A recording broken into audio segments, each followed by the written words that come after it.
Even as we invest in Singaporeans, we must continue to stay open and bring in manpower and skills from around the world. By combining local and foreign professionals, we form the best teams in Singapore to create value together.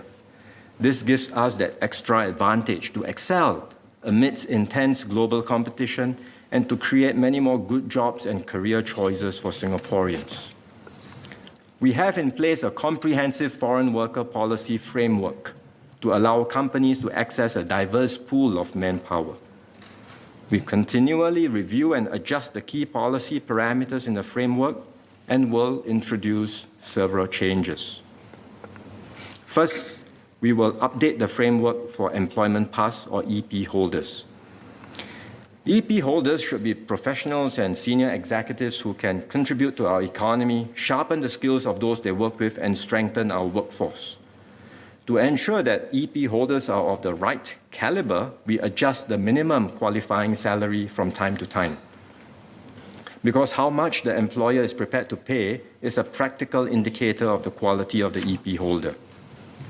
We will aim to ensure that incoming EP holders are comparable in quality to the top 1/3 of our local PMET workforce, those with professional, managerial, executive, and technical jobs. Therefore, from September this year, the minimum qualifying salary for new EP applicants will be raised from the current $4,500 to $5,000. For the financial services sector, which has higher salary norms, this will be raised from the current $5,000 to $5,500.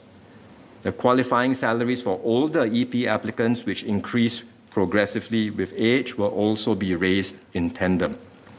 For renewal applications, these changes will apply from September next year to give businesses sufficient time to adjust. Likewise, for S-Pass holders, we have a minimum qualifying salary to ensure that those coming in are of the right quality. We will aim for the S-Pass holders to be comparable in quality to the top 1/3 of local associate professionals and technicians. Similar to the EP framework, we will increase the qualifying salary for S-Pass holders to achieve this, and we will do so in phases.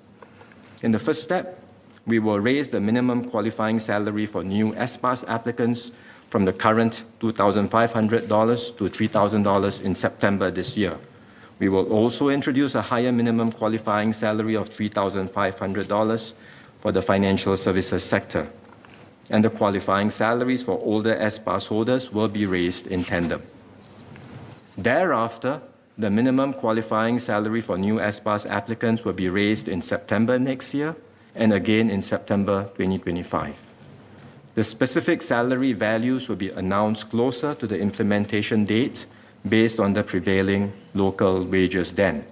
And similar to EP, the changes will apply to renewal applications 1 year later to give businesses time to adjust. In addition, we currently regulate the number of S-Pass holders with sub-dependency ratio ceilings and levies. To better manage the flow of S-Pass holders, we will progressively raise the Tier 1 levy from the current $330 to $650 by 2025. Finally, our work permit policies in the construction and process sectors will be adjusted to spur greater productivity improvements and support more manpower-efficient solutions. This will help transform the sectors that have been more heavily dependent on foreign workers. The dependency ratio ceiling, or DRC, will be reduced from the current 1:7 to 1:5.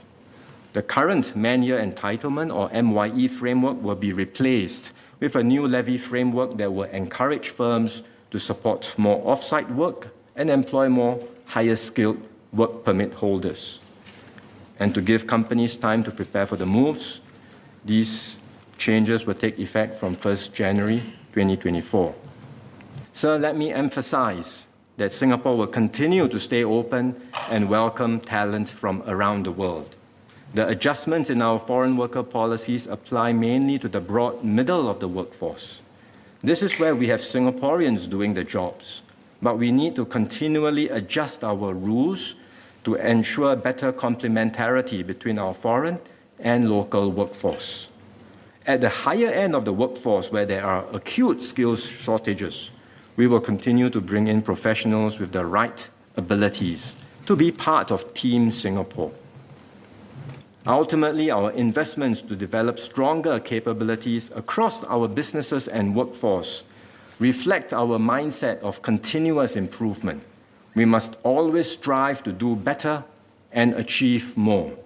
This will put us in good stead to meet the challenges of the future.